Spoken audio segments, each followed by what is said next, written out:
and welcome to my spoiler review for Spectre, a James Bond film that isn't as good as Casino Royale, but I would say is my second favorite of the Daniel Craig James Bond movies. And I think that has a lot to do with the fact that it brings his journey as the character full circle from Casino Royale. So because that movie is referenced so heavily in this one, it kind of elevates it by default, right? You're like, oh, I really liked Casino Royale, so of course I have some interest in the conclusion of that story. Now, because this is supposed to be a conclusion, there are a lot of surprises. And I put that in air quotes because you can see most of the twists and turns in this movie coming from like a mile out. And I bring that up because sometimes you guys wonder if you can watch a spoiler review before you see the movie, right? Like, how important is it to go into the movie fresh? And I would say because all the twists and turns are so obvious, you can know the spoilers going in because most of the enjoyment with Spectre comes from that it's a classic Bond movie, very much so, for better and for worse, but also in the execution of the filmmaking. It's a very handsomely crafted movie. And we're going to discuss that specifically. We're going to discuss all the specifics because, again, this is the spoiler review. But you've been warned, and you can now decide if you want to have it spoiled for you in advance or if you're going to try and see if Sam Mendes can surprise you. You're going to give him the benefit of the doubt. Or perhaps you've already seen the movie and you wanna get down to business. Now, on that note, as always, as you can see noted on the screen here, there are chapter times listed in the video description. And what that means is, if there's something you just can't wait to talk about, like how bad was Dave Bautista, then you can go into the video description, find Dave Bautista, click on the timestamp next to it, and it will take you right to that portion of the spoiler review. But where I would like to start is with the opening sequence of the film, which I think is going to go down in history as one of the best Bond sequences ever, just because of the stylistic choices that are made here. I mean, it is a brilliantly constructed scene. I just wish two things about it. I wish that it were longer, and I wish that Bond didn't put so many civilians in harm's way. It's like incredibly irresponsible. Like, even I had to stand with M on this one. I was like, yeah, I wouldn't have a helicopter fight over a crowd of people. You were already in the helicopter. I would let it fly away. You know, just like we always say about Superman, you don't get off the hook either, James Bond. Go somewhere else and then have a fight. I mean, when he kicked that guy out, I was like, I hope he didn't land on anyone. Bond was just throwing people out of that helicopter left and right with no concern about the consequences. He's like, as long as the actual helicopter doesn't land on anyone, I'm good. But I have to say that up until the helicopter fight, I really liked the way they incorporated the Day of the Dead. I thought that the music was really good. The score over this portion of the film was fantastic. I love the costumes. I love the way the villain was all in white and Daniel Craig was all in black. And I love the way with their masks they moved through the crowd. I love the parade. It was just really great. And the idea also, the open when they said the dead are alive. You're like, oh, okay, that's the theme of this movie. I like it. So that was just really awesome. So I would have liked this scene again to have been longer, because I think they could have done more with it. And I think I would have liked it to have been a little bit more responsible. But overall, I think it was really, really, really clever and really good and classic Bond. Now, next, I'd like to talk about the action and the settings in the film. There's a method to my order of how things are flowing together. So, based on that, I thought that the whole film did a good job choosing settings, decor, just places to situate Bond. So Day of the Dead was like the best example of that because it was the most flamboyant. But everything else in the film, while a little understated, it was just really nice to be in such elegant surroundings, right? I mean, that's James Bond. Like, I'd have to say several times, particularly during the helicopter sequence, I was like, why does he wear dress shoes to fight crime? You know, I'm like, that can't be comfortable. I know that it's uncomfortable for me to just walk to and from a party in dress shoes. How's he running around and how's he going on helicopters and doing all that? Although I'd be interested to know how comfortable men's dress shoes are. But anyway, so I think that I enjoy that stylistically, even if it doesn't make a lot of sense within the film. By the way, someone said, why are you so worried about this making sense? It's a fantasy, Grace. And I have to say that you can't have your cake and eat it too. And I think that this version of James Bond that Daniel Craig and I think in particular Sam Mendes have put forward has been very realistic in the way it's portrayed and presented. So that's why I think fantasy elements kind of clash a little bit with the tone of the film that Mendes and Craig have created. And so I think that's where some of these questions come from, things you would never ask yourself watching some of the more fantasy-like Bonds. And even Casino Royale, I think, had a little bit more of a fantasy element than the Mendes Bonds. But anyway, the settings were beautiful, the costumes were great, so I want to give a shout out to that team. Hoyt van Hoytema as the cinematographer, so good. Dennis Gassner is the production designer, really good choices, muted choices again, but just like when they were going through that car chase through Rome was just so beautiful, and like they put you in the car, it almost felt like a video game sequence actually. I was like, if there's a Spectre video game, this is going to be one of the sections. So that was very good. And also Janie Tamime with the costumes did a really nice job, not just with James Bond, but also Lea Seydoux's character was really well dressed, and there was like little detail and embroidery to her costumes that was again muted, but it made a difference. Like you noted it. It's like, they always say manners maketh the man, to borrow from Kingsman. Well, I noticed the difference here. It just the craftsmanship and the little details, I think altogether created a very handsome overall picture. I'd say Rome was my favorite setting, but everything looked absolutely beautiful. It really was a little bit like a travelogue, like the old Seinfeld episodes with the J. Peterman catalog. It was very much like the James Bond way of life. This is where he travels, this is what he wears, and you're like, ooh, I'd like to go there and I'd like to purchase that. It was just really cool. So that's, of course, crucial to the Bond formula, and this movie has that in spades. Now, while I mentioned everybody else behind the camera, I have to say that Sam Mendes, as I noted in my non-spoiler review, didn't really push himself here. I mean, I think he does more than competent. He does a good job with this movie. But I don't think he ever pushed himself personally, creatively, as I said again in my non-spoiler review, or did he push the franchise? And I think there was room to push himself and the franchise. I think this movie, I think it could have been something more. I think it could have been something more sophisticated, but at the same time, I want to respect it for what it is, which again is the conclusion to Daniel Craig's journey as James Bond. So I'm just going to look at it from that perspective. But Sam Mendes, he could have pushed things further. And I think that, just as Daniel Craig might be a little bit tired with these movies, I would wager that Sam Mendes is as well. I think you need to get some people who are a little bit more excited to play with this character for the next round. But the score, Thomas Newman is getting his own section. Now, he scored Skyfall as well. Mendes brought him onto this team. And I think that while Skyfall, I actually don't remember the score to Skyfall very well, but here it really made a difference. I'm not quite sure if Thomas Newman upped his game or it was utilized better within the context of the film, but it made scenes more exciting. It got my blood pumping, and even when something wasn't perhaps too exciting the way it was edited or the way it was shot, the score pushed it up to where it needed to be exciting. So I was really impressed with that. But I have to say, this leads me into the opening credits song. Don't like the song, didn't like it when it debuted, still don't like it here in the movie. It's muted. Again, I would say that one of the strengths and weaknesses of Spectre is it's muted. I mean, I admire where it doesn't need to really shout its name from the rooftops because it's just good craftsmanship again, but sometimes, it's a little bit too quiet, a little bit not aggressive enough in reclaiming its status as the #1 spy franchise, especially with people competing with it like Mission Impossible, Kingsman, etc. But not only did I think the song was muted, but I didn't really like the graphics they put with it. I know I'm not having any complaints about all the naked ladies. That's the Bond opening sequence formula. But I didn't like putting Bond himself so heavily into the opening credits. I was like, it's just awkward with Daniel Craig standing there, and I can so clearly see that it's Daniel Craig. Like in Casino Royale and stuff, it was just his outline. That was fine. But it threw me, and I didn't think it worked very much. Also, the octopus was like weirdly, kind of like a little bit like sexual, but like in a weird way. And then I thought it didn't emphasize Spectre enough. It was just all about sex. The opening credit sequence was about two things: being sexy, because it's a James Bond opening credit sequence, and also hinting at the other movies that have come before. And that was really my first cue that this was going to be a trip down memory lane, and that they were going to go full circle. And I didn't quite realize it at first, so I was like, that's so weird. weird. Why are they putting like scenes? It was a little bit like I believe it was Spider-Man 3. They put like scenes from the first movies into the opening credit sequence. They did the same thing here. So you're like, why are you showing me Vesper Lynd falling to her death again? Why is Javier Bardem showing up again? That's so weird. Why and M? What's going on here? But it works when you understand what the movie's trying to accomplish. So let's talk about the big twist.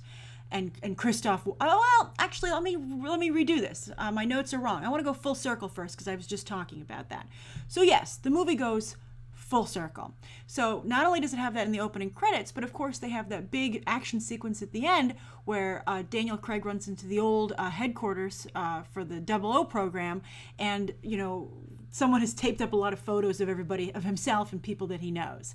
I thought that was very funny, by the way. I was like, who taped up all these photos? And how did Christoph Waltz's character make it not seem ridiculous to them as modern day henchmen? It was just really funny. But I was like, okay, all right. As I said in my non-spoiler review, this is psychological warfare. That's probably what he told his henchmen. He's like, we have to break him down and throw him off his game.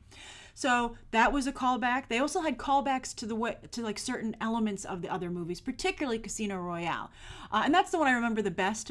So maybe they have callbacks to other Daniel Craig Bond movies that I didn't pick up on, but I definitely noticed the Casino Royale comebacks. They had the train with Lea Seydoux' character, who, by the way, is basically just the blonde Vesper Lynd. We'll get into that when we discuss her specifically, but that was a huge callback. Also, the way Ralph Fiennes was in C's office with the gun, and having found the gun and taken the bullets right out of the opening of Casino Royale. Then also, throughout all of the Daniel Craig Bond movies, people have been telling him to quit. So here, he finally quits. He takes everyone's advice. He's like, I can't, if everyone's saying the same thing, who am I to disagree? And that's why I really feel like this is the end of his character. I think the only thing they could potentially do is like, you're in retirement, Bond, but you have to come back for one more. We need you again. That's the only way I can see this going, because I think not only did he leave, he actually left the service, but I think it made sense and it was earned, and I think it would undo all of the things that we've seen in the movies to date if he were to just be like show up at work after a long weekend and be like, change my mind again. Who am I kidding? I'm James Bond. So, but I have to say, I think he should have killed Blofeld. I thought that was absolutely ridiculous that he didn't kill Blofeld. Maybe it's hard to be heroic today, even still, but considering what Blofeld did, and that, Blofeld's definitely going to come back, although I'm not sure how they're going to continue the franchise now, but if they do with this cast, he's going to come back. He's going to escape from whatever prison he's in, because you can see how insidious the Spectre organization is, that it's like Hydra. It's Hydra. And I know that Spectre came first, but now Spectre is borrowing quite heavily from Hydra. That really, it seemed like such a classic mistake that I didn't really like that. I thought that, it worked with the script with Ralph Fiennes explaining that license to kill means also having a license not to kill. But considering all the people that Daniel Craig has killed throughout the franchise without even thinking often, with Blofeld he decides not to kill, it doesn't make any sense. I mean, the evidence is certainly damning. So anyway, let's talk about Christoph Waltz and this twist that he's Blofeld. Everyone knows he's Blofeld. I would say not since Benedict Cumberbatch's Khan has there been so obvious a reveal in a movie with casting. And I have to say that both of them are equally poor in the realization of the famous characters they're supposed to be playing. So let's talk about Waltz. Now, he had all the typical classic Blofeld accoutrement. He had the cat. I liked seeing the cat. The cat was cute.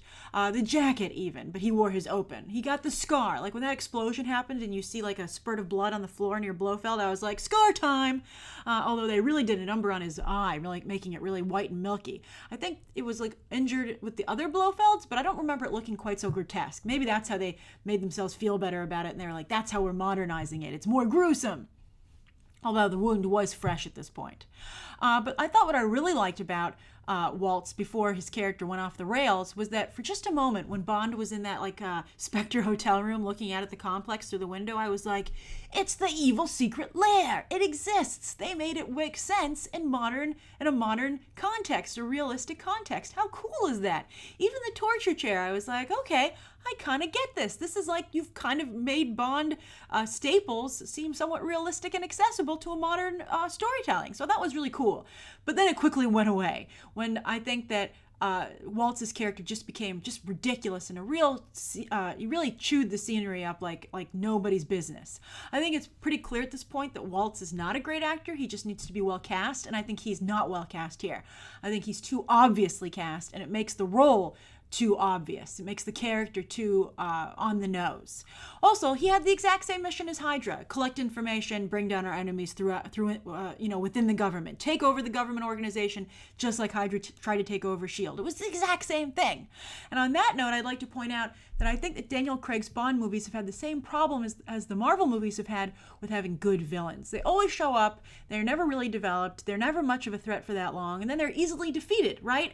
And I think that's worked more for Bond. Well, I guess it hasn't been so horrible for Bond, because Bond, they've turned him into his own worst villain, right? And I think that's really interesting, that, he has self-doubt, and he's angry all the time, and he hates himself, and he doesn't necessarily really like what he does for a living. He's very tortured. I've always thought that was wonderful to explore. Also, they talked about him getting older, and is he too old for the job? I thought that was all really great. And on that note, that's why I liked the idea that Blofeld would be his brother, or his half-brother, or whatever you want to call it, and that they looked so alike. Like when they were at the funeral, when they were cutting between Daniel Craig and those two people, and one of them was Blofeld, at first, I thought it was Daniel Craig from behind, and they even were wearing the same sunglasses. I don't know if anyone else picked up on that, but they were the exact same sunglasses. They had the same coat on, the same haircut, the same ears that stick out. And it was just really interesting that, and also when Lea Seydoux said, I'm looking at two James Bonds, she was supposed to be drunk, but I think in terms of the thematic, the theme of the movie and the script, that's what they were trying to say. And when they were standing in that, between that bulletproof glass at the end, they really were supposed to be a reflection of one another, a yin and a yang. And I thought that was great. And I just don't think that the movie did a good enough job. Maybe like they were like, Daniel Craig's character is really realistic, and on the mirror side of that, Christoph Waltz's is really comical and cartoonish. I don't think that works. I think that they needed to make Blofeld as realistic as Bond and focus on that they were the opposites of each other, but yet were still linked. I thought that was really fascinating. I really, really liked that, and I wish that they had been able to pull that off, because I think it would have been brilliant. But the full circle thing, that's enough. It's enough for the movie, and it's enough to make me enjoy it. Now, as for the cast, let's see here. I actually, interestingly, did not write Daniel Craig, his name down. We just talked about Christoph Waltz. With Daniel Craig, I thought he did a nice job. I really like his character. I feel a really strong kinship with this Bond. And I think that even though he didn't want to be there and was apparently having a horrible time making this movie, that didn't come across in the actual film. So, but again, I feel like I've said goodbye to his character. And I think I've said goodbye to Daniel Craig in the role because, again, I know he doesn't like it. So I'm ready to move on. I'm ready for a new Bond. Now, as for Lea Seydoux, as I said, blonde Vesper Lynd, and they were really obvious about it, like really obvious, even down to the fact they were both French. So I was like, part of me, because I loved Eva Green so much in the role, was like, that's not cool. I supported my original girl there, and I was like, why doesn't she get the happy ending? Why does Lea Seydoux get to literally step into her shoes, basically, and take over and get to live happily ever after with James Bond? And they're like, well, James Bond needed to be tortured, sorry. And I'm like, it sucks so much for Vesper Lynd. But I thought that Lea Seydoux, she was fine, but she didn't really have anything to do here. She really was just the blonde Vesper Lynd. She was just stepping into a role. I thought, that being said, though, Lea Seydoux did a good enough job that she could with what she was given. She was no Rebecca Ferguson in Mission Impossible, obviously. And also, I thought it was a little too on the nose when Blofeld was like, the daughter of an assassin, the only one who could have ever understood you. Oh, well. And I was like, thanks for explaining that to us, Blofeld. We all got it already. Thank you. Although I am curious, on a side note, why that when he put the needle in his head, he didn't forget what she looked like, right? He didn't forget everybody's faces. I guess it missed. I guess it was that precise, and he was able to smudgy around in his little torture chair. But still, it kind of really made Blofeld seem ridiculous when he couldn't make good on his evil promise. But then I thought it was also funny, like, how did you guys meet? Well, I cornered her father in an abandoned cabin, and we made a blood deal where I would protect her in exchange for information, and then he committed suicide. You're like, they fell in love very quickly. But I guess, when you never know when you're going to die, that makes sense in a Bond movie. I did think, though, that Lea Seydoux looked a lot like Daniel Craig and Christoph Waltz. So in some of those scenes, she almost looked like she was their long-lost sister, and they were like a family having a reunion, as Christoph Waltz pointed out. The last thing I want to say about Lea Seydoux, though, is that I thought she was very good with her fight sequences. She didn't have a lot of them, but when she shot Dave Bautista on the train, she looked really cool, I felt. I like that she took her shoes off. I like that she didn't run away and cower in the corner. She was like, I must help my potential boyfriend. And she did that very well. So I liked that. And especially because they made such an effort to say, to point out that she was, very well versed with weaponry and defending herself, she kind of had to make good on that, right? By the way, who else wondered if Blofeld was the one who came to her house when she was little and tried to kill her father and she fought him off? I was really wondering about that, and I'm surprised they didn't clarify. Now, next up, Bond's team. I really liked Bond's team. Even though they were a total ripoff of Mission Impossible, what those movies have become, I really thought they were a lot of fun. It worked here too, and I liked how incredibly British they were. I was having such a good time when they would have conversations in these beautiful, like, wood-paneled rooms, like in M's office, and everyone had an amazing British accent, and everyone was wonderfully dressed. I was like, this is amazing. I was having a really good time. But Ralph Fiennes, really good here. Really, really good. We've only seen him do really flamboyant things recently, either whether he's playing Voldemort or whether he's in the Grand Budapest Hotel. We haven't really seen him do like a quiet, understated performance lately. And the guy's still got it. I think he's actually one of the few actors, and he was always very good, but I've actually appreciated him as he's gotten older as an actor, and I think he's very good here. I like that he was competent in the field. I like that they put the whole team in the field. I think it's important to show that, the people that Bond reports to aren't incompetent. They aren't lost without him. I mean, Bond is willing to be a maverick and go rogue and do things that they can't do, but they serve a purpose as well, and I thought that was very important. So I liked Ralph Fiennes quite a bit. I thought he was great. I liked Ben Whishaw a lot here. That's Paddington Bear, by the way, but they really turned him into Simon Pegg. Like, wow, they even put him in the field, and I loved having Q in the field. I love Simon Pegg and in the Mission Impossible movies as Benji, and I love Ben Whishaw in the field next to Daniel Radcliffe's James Bond. And I liked their give and take. I thought they were really, really good together, and I liked, him saying I have a mortgage, and like James Bond showing up and taking things. I just thought it was classic Bond, and it worked very, very well. It's not like classic Bond, but it's just a classic movie formula, and they implemented here, and even though it was so obviously a formula, I liked it. And also Naomie Harris. I thought she was really good as Moneypenny. I liked that they gave her own romantic, her own romantic life that was going on, or at least sex life outside of James Bond. I thought that was important to give the character a little bit of autonomy, that she was really more of a really good friend to Bond. The only thing I didn't like about her character is that she really did seem like M's secretary. I was like, she was a field operative. Why is she a secretary? I mean, I think she was just supposed to be like his, working, under him, his second in command, and so that's why her desk was there. But I would have preferred if she had a desk that maybe was like in her own office that was just right off of M's, and so he could look in when he went into his. But she really just seemed so much like his secretary. It just seemed like such a downgrade for who she was before she took on that job that it just was kind of weird. But anyway, I liked that. But now, the villains were not only bad with Christoph Waltz, but the other two as well. And of course, I'm talking about Dave Bautista, the henchman. So incredibly bad, and especially it's made even worse by his comments when he was cast in the film. I don't know if you remember this, but Dave Bautista said, I don't want to play some dumb, muscle man. I want my character to be a thinker, to be smart. So I made sure I sat down with Sam Mendes and, made sure that was going to be the case. So if they did have that conversation, one of two things happened, and both are embarrassing to Dave Bautista. One, Sam Mendes never had any faith in him as an actor and lied to his face and just never intended to give him a thinking man's role. Or two, he did try and do that. Dave Bautista was so bad that they had to cut it all out in the editing room. But as some people have already noted who've seen this in the UK, Dave Bautista has like one line, and not even a line, half a word, and that's it. And I have to say, even without any lines of dialogue, he's still pretty bad. He really reminds you of like the really old bad Bond villains, and they gave him those weird thumbnails. I was like, are those supposed to be just long nails that he's grown out and given himself a gold manicure? Or is that supposed to be gold metal that he's given himself as like little daggers on his thumbs? I couldn't tell, and I don't think the movie cared. And he was just really horrible. He couldn't even sell his grimacing. And then they were like, oh, he can still get up. He's still okay, even though he went through the windshield. I was like, is he supposed to be like, they said the dead are alive. Is he like an undead henchman? But they never explained it. And he was just so horrible. And I think that if I were Marvel, I'd be like, why did you do that, Dave Bautista? You're not very good, and you're just going to make, you're going to point that out to people, because people were like, thought he was really good. I thought he was bad in Guardians of the Galaxy, but a lot of people defended him, but I don't know how anyone can defend him in this movie, because he was horrible. And then finally, Andrew Scott, Moriarty on the BBC Sherlock with Benedict Cumberbatch and Martin Freeman. It's such a small world in the UK entertainment industry, right? Everything comes back to each other. But anyway, Andrew Scott didn't have much to do. He had shades of Moriarty. I kept waiting for him to break out his like Moriarty high-pitched voice. I was like, come on, I want to hear it. It's so good. And what you're doing right now is very interesting.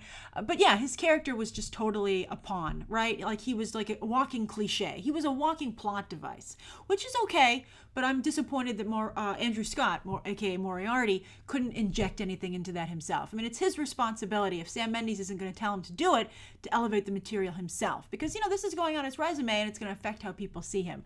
But I wasn't impressed with his work here, and I hope he does a better job in the upcoming Victor Frankenstein film, where hopefully he isn't just also playing a muted version of Moriarty.